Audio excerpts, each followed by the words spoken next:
আসসালামু আলাইকুম রহমতুল্লাহ বারাকাতু। আজকে আবার একটা নতুন ভিডিও নিয়ে চলে এসেছি ফারহান লাইফস্টাইলে। আজকে আমার দিল্লি ডায়েরিসের ডে, মানে আমরা দিল্লি পৌঁছে গেছিলাম। মর্নিংয়ে উঠে দেখছি যে আমরা কাছাকাছি চলে এসেছি, ফরিদাবাদে চলে গেছিলাম। এখান থেকে আমাদের আর বেশিক্ষণ না, প্রায় আর 10 মিনিটের মধ্যেই আমরা পৌঁছে যাব নিউ দিল্লি স্টেশন।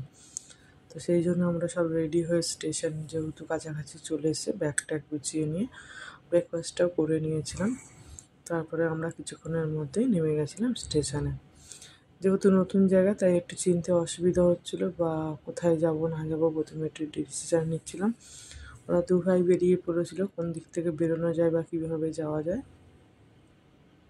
তারপরে আমরাও চলে গেছিলাম ওদের সাথে। ওরা দেখে চলে এসেছিলো যে ফ্লাইওভারটা ক্রস করলেই চলে যাব মানে এক্সিট গেটে। তো অনেকটাই বড় স্টেশনটা বেশ, আর সেরকম খুব একটা আমাদের হাওড়া স্টেশন বা অন্যান্য যে শিলিগুড়ি স্টেশনে আমরা গেছি সেরকম নয়। এটা অনেকটাই বড়, দেখতেই পাচ্ছ, কিন্তু খুব মানে ডাস্ট এরিয়া। আর আমরা যেটা ভেবেছিলাম যে হয়তো খুব ঠান্ডা পড়বে বা কিছু, সেরকম কিছুই না, খুব গরম হচ্ছিল। আরহানকে টেনে এসি ছিল বলে ওকে ফুল হাতা জামা পরিয়ে দিয়েছিলাম, বাট এত গরম হচ্ছিলো দেখে ওকে ফের আবার ড্রেসটা চেঞ্জ করে দিয়েছিলাম। এখানে পাখাটা তো দেখলে কত বড় বড় মানে প্লেটগুলো দেখো। তো ওদের স্টেশনে এরকম কত কিছু জিনিস দিয়ে এরা সুন্দর করে সাজিয়ে রেখেছে, বেশ ভালো লাগছিলো এইসব পিকচার দিয়ে যে এইসব জিনিস আছে এই দেশ মানে শহরটায়। তারপরে আমরা চলে গেছিলাম একটা গাড়ি বুক করতে। এখানে ড্রাইভারদের মানে কি বলবো ভূমিকা যে এত খারাপ, সে সব জায়গায় হয়তো হবে, ট্যুরিস্ট এলাকা মানেই এরকম। তারপরে আমরা গাড়ি নিয়ে চলে গেছিলাম হোটেলের উদ্দেশ্যে। হোটেলটা ছিল দ্য নর্দার্ন প্লেস, খুব ভালো 3 স্টার হোটেল। আর স্টেশন থেকে খুব দূরে নয়, 3 মিনিটের ওয়াকিং ডিস্টেন্স। কিন্তু আমাদের গাড়িটা ড্রাইভার যে ছিল সে আমাদের 3 কিলোমিটার ঘুরিয়ে ঘুরিয়ে, ওনার যেহেতু আমরা আর্টিকা নিয়েছিলাম 6 সিটারে, সেই জন্য নাকি ওখান থেকে উনি এন্ট্রি নিতে পারবেন না। আর প্রচুর রাস্তা জ্যাম থাকে, প্রচুর রাস্তায় গাড়ি, মানে কলকাতার থেকেও বেশি গাড়ি, অটো যেটা টোটো যেটা বলে, টোটো, অটো, 4 হুইলার, এইরকম গাড়ি। তো দেখো আমরা চলে এসেছি আমাদের হোটেলে। এখানে কিছু প্রসেসিং ছিল, সেগুলো ছোটো ভাই যেন একাই হ্যান্ডেল করছিল। আর তারপরে আমরা ওখানে গিয়ে একটু রেস্ট নিয়েছিলাম, যেহেতু খুব গরম ছিল বাইরে, ওই জন্য বলেছিলাম। ওরা বলছিল যে আপনারা বসুন, একজন এলেই হবে। তো ছোটো ভাইজানই সব হ্যান্ডেল করে নিয়েছিল। তারপরে আমরা রুম পেলাম সেকেন্ড ফ্লোরে বেশ সুন্দর 2টো রুম আমাদের দিয়েছিল। আরহানকে বলেছিলাম চল আমরা রুমে চলে যাই। এখানে লিফটেরও ব্যবস্থা আছে, খুব ভালো। মানে সারা রাত ট্রেনে খুব একটা মানে এনার্জি আর ছিল না, সেই জন্য আমরা রুমে চলে এসেছিলাম। 206টা হচ্ছে ছোটো ভাইজানদের, এখানে হাজব্যান্ড আর ছোটো ভাইজান থাকবে। এই রুমটা বেশ সুন্দর কিন্তু খুব বড় নয়। তারপরে এই রুমটা যেটা দেখতে পাচ্ছ ডবল বেডের রুম, এই রুমটা আমাদের। এখানে আমি আর ফারহান, শাশুড়ি মা আর শ্বশুর একটা রুমেই থাকবো।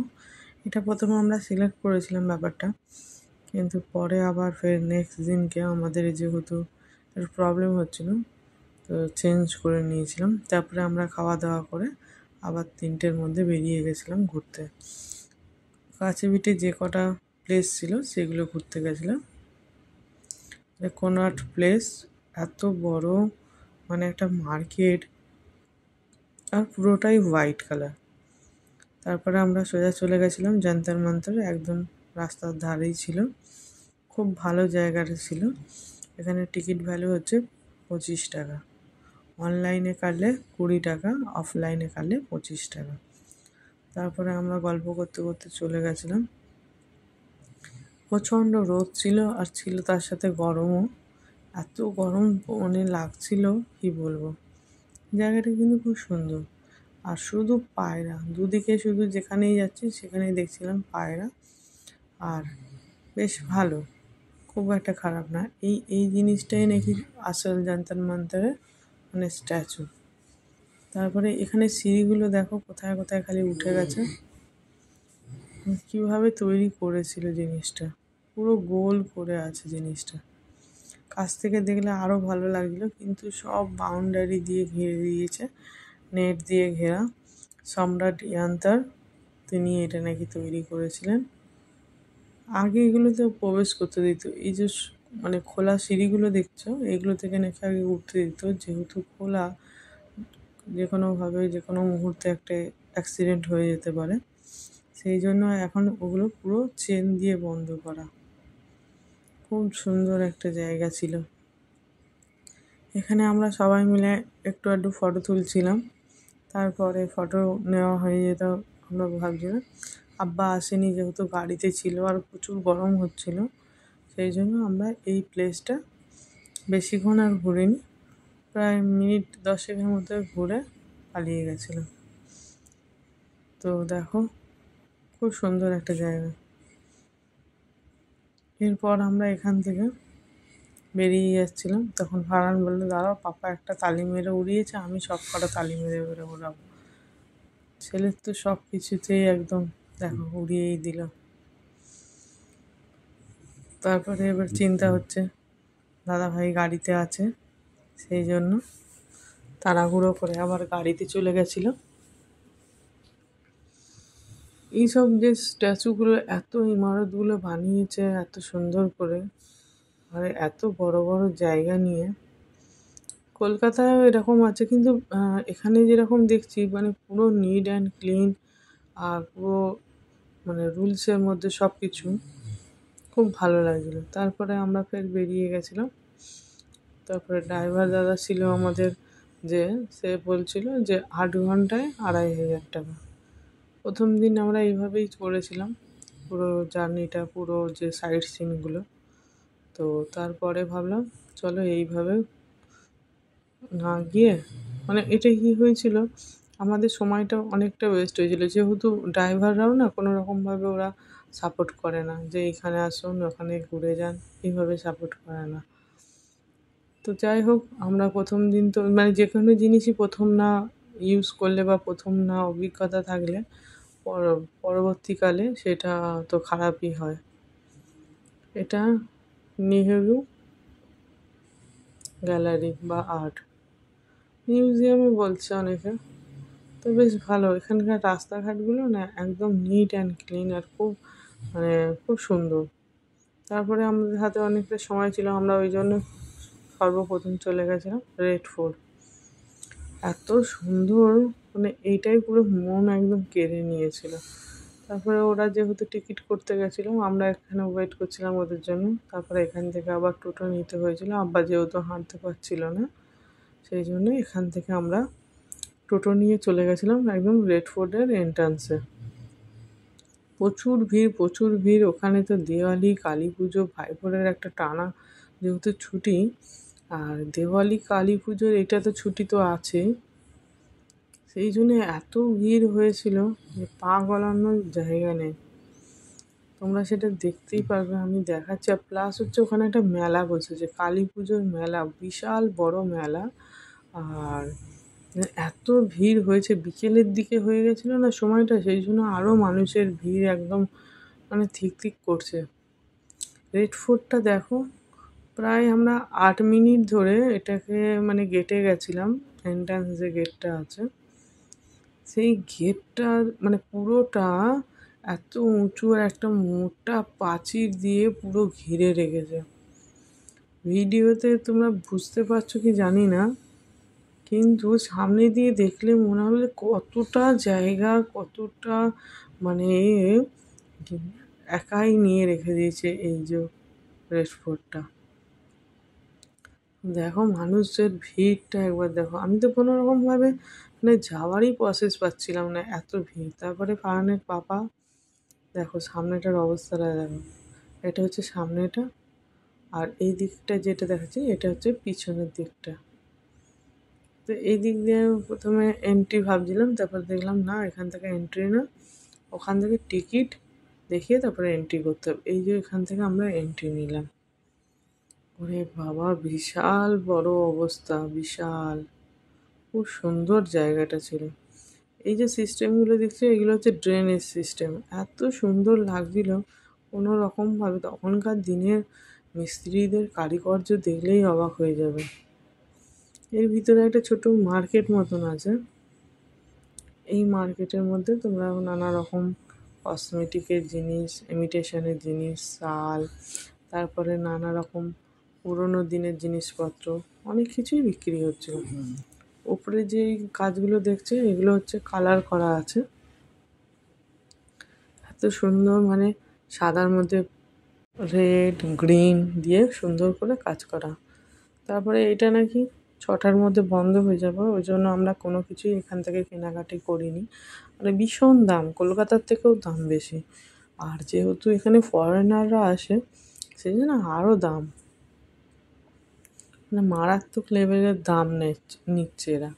সেই জন্য আমরা আর কোনো রকমভাবে দামাদামি করিনি। তো বলছিলাম চলো, কেউ কারোর হাত ছিল না, এত ভিড়ে। আমি, ফারহানের পাপা এক জায়গায় ছিলাম, আব্বা মা এক জায়গায় ছিল, আর ছিল বাবুসোনা আর ফারহান। মানে এত ভিড়ে সত্যিই ভয় লাগছে। অনেকের মোবাইল চুরি হয়ে যাচ্ছে, অনেকে বাচ্চা খুঁজে পাচ্ছে না, এই সমস্যা হচ্ছে। তারপরে আমরা চলে গেছিলাম এই মিউজিয়ামটা দেখতে।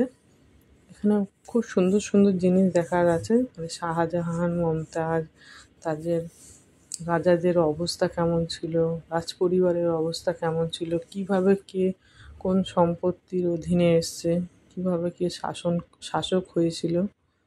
এই যে ওপর থেকে দেখছিলাম, মিউজিয়ামের সামনেও কিছুটা লাইন ছিল। তারপরে ওরা আসতে এখান থেকে আমরা এন্ট্রি নিয়েছিলাম।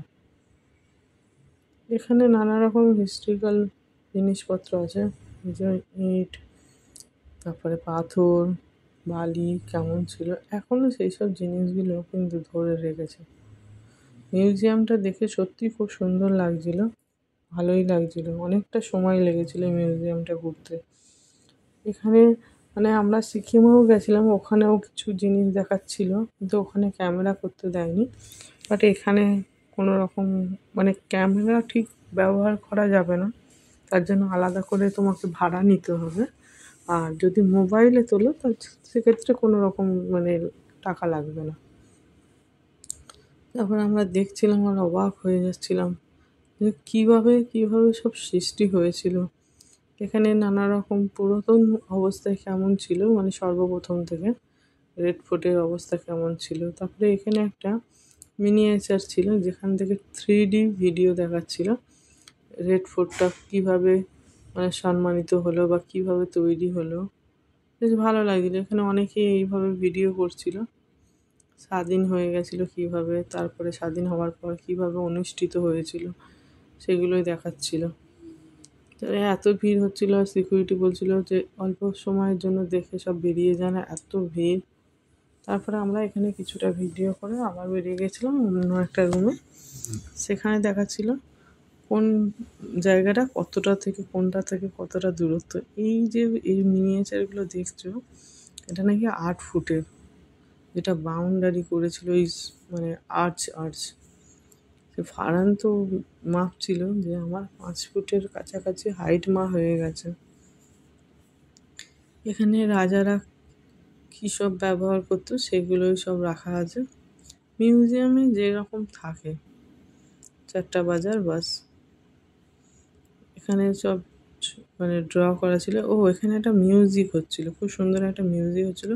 মানে রাজারা যেভাবে নিজেদের মনোরঞ্জন করার জন্য যেসব ব্যবস্থাগুলো করতো, সেই সব জিনিসপত্র দিয়েই মানে এইগুলো তৈরি। এটা 3D একটা পিকচার, এত সুন্দর। এগুলো হচ্ছে কিন্তু মার্বেলের কাজ নাকি, পুরোটাই মার্বেল পাথরের কাজ, খুব সুন্দর লাগছিল।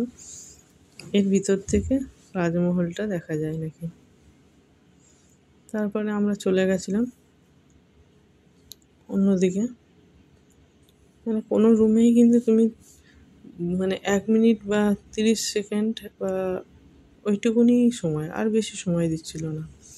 এখানেও 3D কিছু একটা প্রোগ্রাম চলছিল, রাজা ছিল। এখানে কার কীরকম কী ছিল না ছিল সব লেখা আছে, কোথায় কোথায় আছে রেড ফোর্টের ভিতরে, সেগুলোই দেখানো ছিল। ভালো লাগছিল বেশ দেখতে। তারপরে এখানে ঢুকেছিলাম, কোন দিক থেকে গেলে কি পাবে না পাবে সেগুলো দেখাচ্ছিল। এখানে একটা বাগান ছিল, সেখানে কিছু জিনিস পাওয়া যেত। এটা ম্যাঙ্গো, এটা coffee, rose, almond, pomegranate and orange. এই গাছগুলো নাকি এর ভিতরে মানে ছিল তখন রাজার যে রাজ দরবার আছে সেখানেই এগুলো থাকতো। সরাইখানা, তারপরে কোষাগার, সব সব ছিল। এটা রানীর বস্ত্র আর এটা হচ্ছে রাজার বস্ত্র। রাজা যে জুতো বা যে জিনিসগুলো পরতো, মুকুটটা, এই যে দেখতে পাচ্ছ, মাথার পাগড়ি, রানীর যে লেহেঙ্গা, এইগুলো নাকি ওরা ইউজ করতো।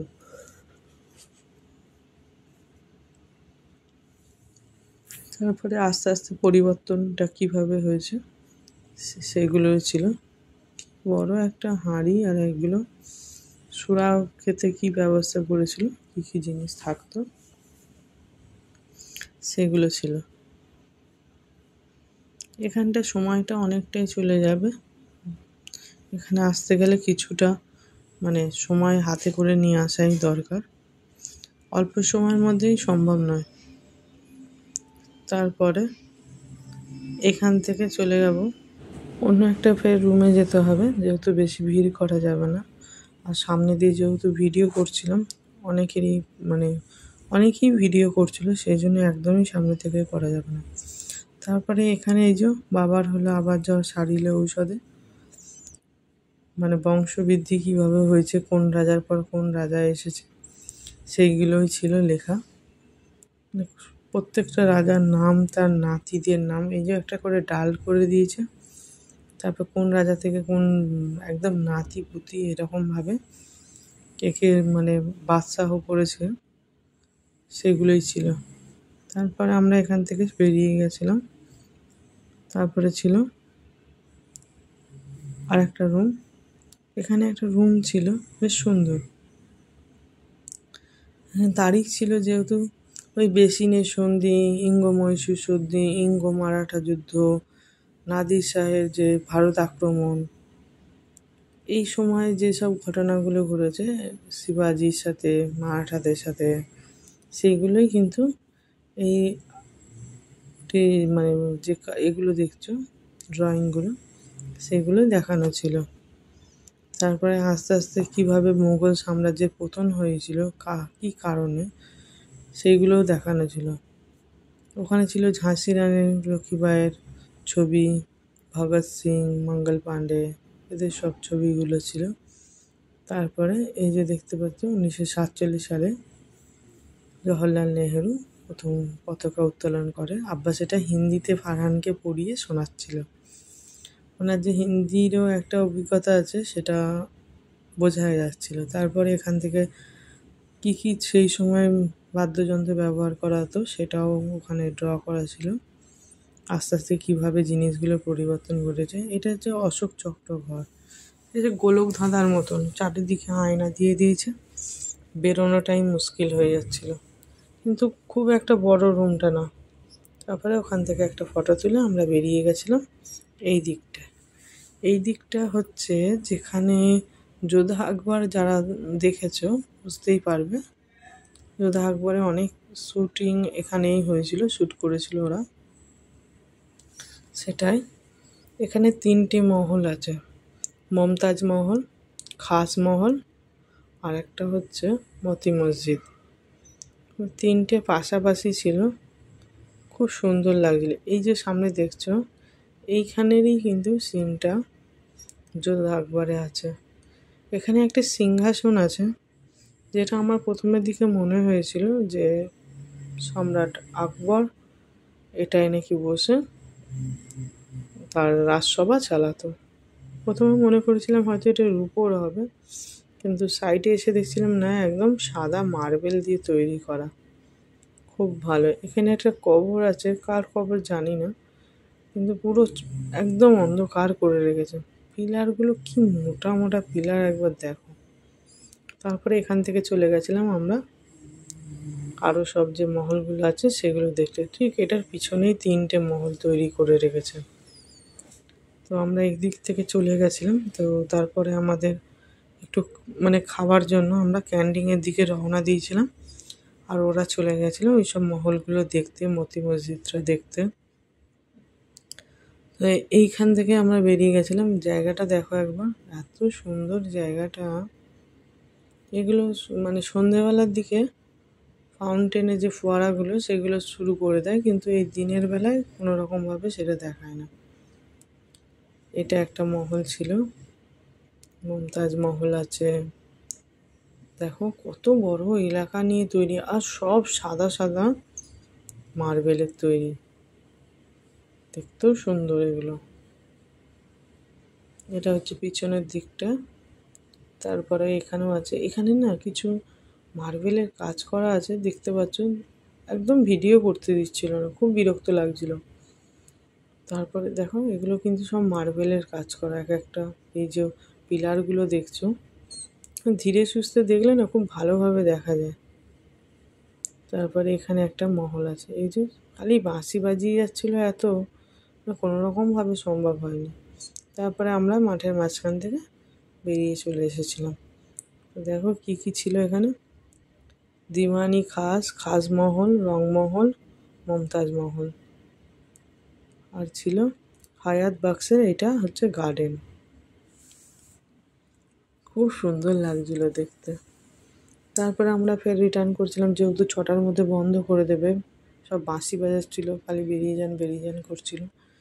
তারপরে একটু এখানটায় এসে ভালো করে সুন্দর করে একটা ভিডিও নিয়েছিলাম। এত তাড়াহুড়ো করলে কোনো কিছুই ভালোভাবে দেখা যায় না। তারপরে ভাবলাম কিছু কিনবো, তো দেখছি দোকানপাটগুলো এবারে বন্ধ করতে শুরু করে দিচ্ছিলো ওরা, তাড়াতাড়ি করে বন্ধ করে দিচ্ছিলো। আমরা সেই জন্য ভাবলাম যে অন্য দিন অন্য কোথাও থেকে কিছু মার্কেটিং করবো। আস্তে আস্তে আমরাও বেরিয়ে যাচ্ছিলাম। ফারহানের তো খুব কেনার শখ হচ্ছিল, লাবু না কি বলে সেইগুলো, কিন্তু পাচ্ছিল না। তারপরে আমরা বেরিয়ে গেছিলাম। ছেলের তো মুখ বেজার হয়ে গেছিলো, সেই জন্য পাপা একেবারে বোঝাতে বোঝাতে বাইরে নিয়ে যাচ্ছিল। দেখে নিলাম ভালো করে শেষবারের মতন। তারপরে এখান থেকে বেরিয়ে দেখছিলাম গেটটা, ওরে বাবা রে বাবা, মানে 15 ফুট হাইট আর ওয়েট, মানে যা লোহার তৈরি দেখছিলাম, আব্বা বলছিল প্রায় 8-9 মণ হবে, এত মানে মজবুত গেট। তখনকার দিনে ওই হাতি ঘোড়া নিয়ে ওরা তো কাজ করতো, সেই জন্যই হয়তো এইভাবে মজবুতভাবে গেটটা তৈরি করেছিল। তারপরে মনে এলো এই কথাটা, যে 500 রুপিসের পিছনে যেটা থাকে সেটাই তো এই ফটোটা। তাই জন্য এখানে একটা ছোট করে ভিডিও করেছিলাম। তো ফারহান দেখে বলছে, মা আমিও করবো। ও তো খুব হাসি হচ্ছিল, খুব হাসি পাচ্ছিল, যে সত্যি তো এই জিনিসটাই তো আমরা নোটের মধ্যে দেখতে পাই। তারপরে এদিকে মেলা বসেছিল, বেরোতে বেরোতেই দেখছিলাম লাইট জ্বালিয়ে দিয়েছে। তারপরে আলোচনা করছিলাম কোথায় যাব। নিজেদের মধ্যেই তো আলোচনাটা করতে হবে, কারণ কোনো রকমভাবেই আমরা সাপোর্ট পাচ্ছিলাম না এবারে কোথায় যাব না যাব। তারপরে এখান থেকে বেরিয়ে গেছিলাম। মানে যাওয়ার সময় যে এত সুন্দর এই যে আলোগুলো জ্বালিয়ে দিয়েছিল, খুব ভালো লাগছিল দেখতে। এই লাইটটা জ্বালানোর পর আরও সুন্দর একটা মানে জিনিসটার পুরো প্রতিভা তুলে ধরেছে। এখানে একটা জিনিস দেখছিলাম, যেটা হচ্ছে কোনো রকম কিন্তু পাইপ মানে জল পাইপের ব্যবস্থা নেই। এই যে ছোট ছোট তোমরা দেখতে পাচ্ছ দূর থেকে যে এগুলো, ওগুলো থেকেই নাকি বৃষ্টির পানি, তারপর নানা রকম যমুনা নদীর পানি এগুলো দেখা যেত। এখানে একটা মসজিদ ছিল, তো এই মসজিদটা আমরা একটুখানি দেখে তারপরে চলে গেছিলাম এই মার্কেটটা। এটা হচ্ছে মিনা বাজার মার্কেট। প্রচুর ভিড় ছিল, সাংঘাতিক ভিড় ছিল, জানি না কেন। আমরা তবু কষ্ট মষ্ট করে এই মিনা বাজার থেকেই যাওয়া যায় জামা মসজিদ, আমরা ওই জামা মসজিদেই যাব। তো প্রথমের দিকে একটু ফ্রি দেখতে পাচ্ছ, কিন্তু যত কাছে যাচ্ছি ওই যে লাইট জ্বলছে দূরে, ওটা হচ্ছে জামা মসজিদে, দিল্লির জামা মসজিদে। ওটা একটা মসজিদ। এত ভিড়, মানে কোনো রকমভাবে কেউ কাউকে ছাড়তে পারবে না, মানে এত ভিড় ছিল। তো আমি শেষ পর্যন্ত ওপর অবধি এসেছিলাম, ওপর থেকে দেখো নিচটা তোমরা, তাহলে বুঝতে পারবে। আমি সেই ভিডিওটা তোমাদের জন্য করেছিলাম।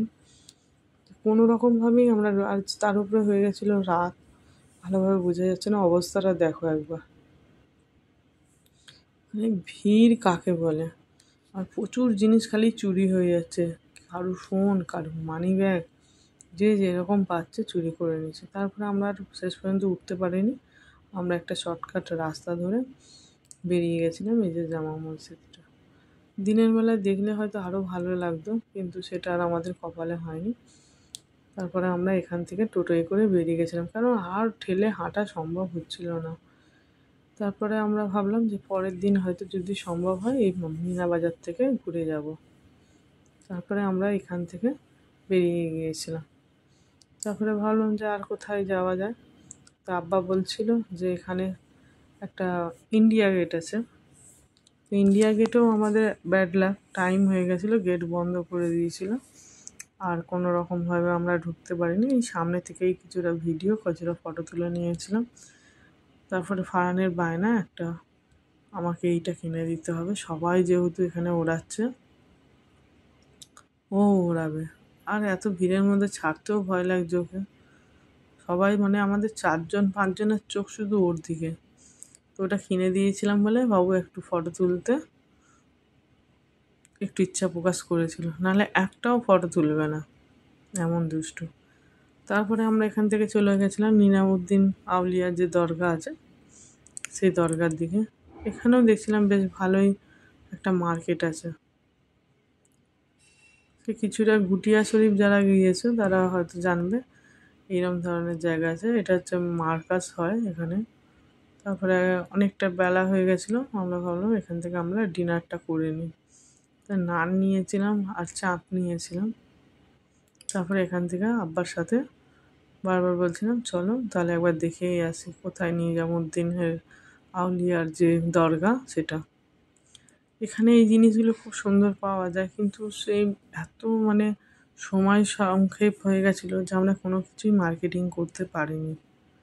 অ্যাটলিস্ট এখনও পর্যন্ত আমাদের সম্ভব হয়নি, তাই ভাবছি যে আমরা হয়তো আগ্রা বা তাজমহলের কাছে গিয়ে এটা কমপ্লিট করে নেবো। তারপরে আমি তো প্রথমে, এখানে প্রচুর জুতো চুরি হচ্ছিলো, যেহেতু জুতো খুলে রুখতে হয় সেই জন্য এই সমস্যাটায় পড়তে হয়েছিল।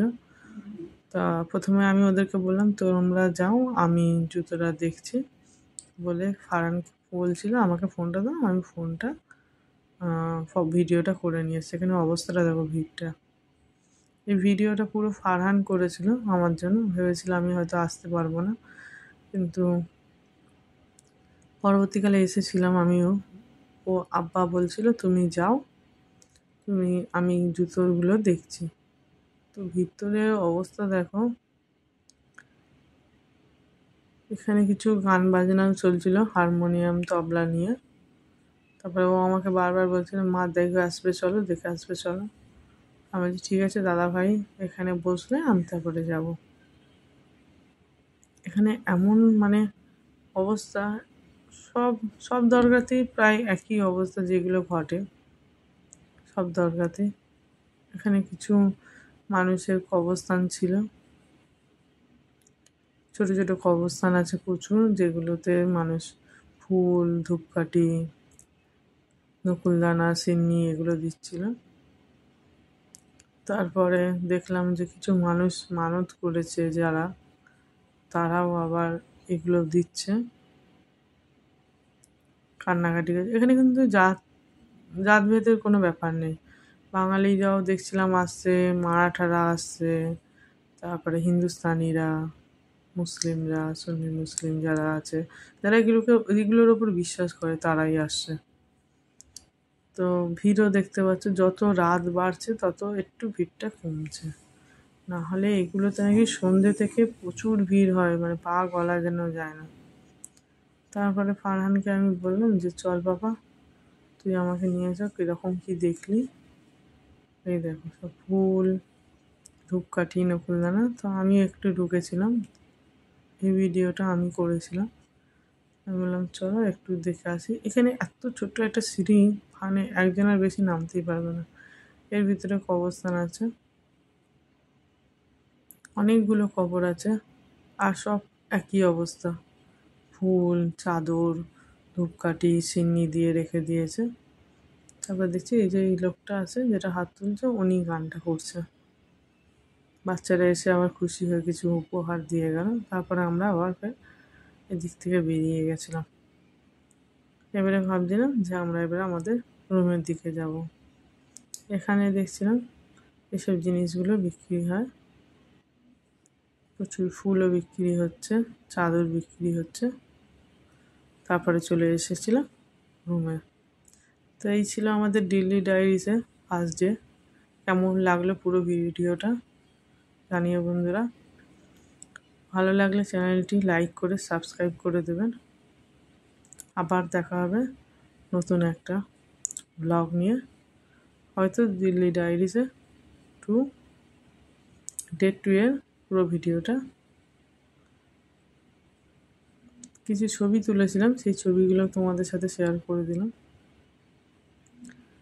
যারা যারা আগেও এসেছিলো যদি তারা ভিডিওটা দেখো, জানাবে আর কোথায় কোথায় যে গেলে সুন্দর সুন্দর আরও ভিডিও বা ছবি তুলতে পারবো।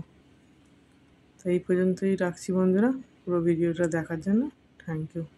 টাটা বন্ধুরা।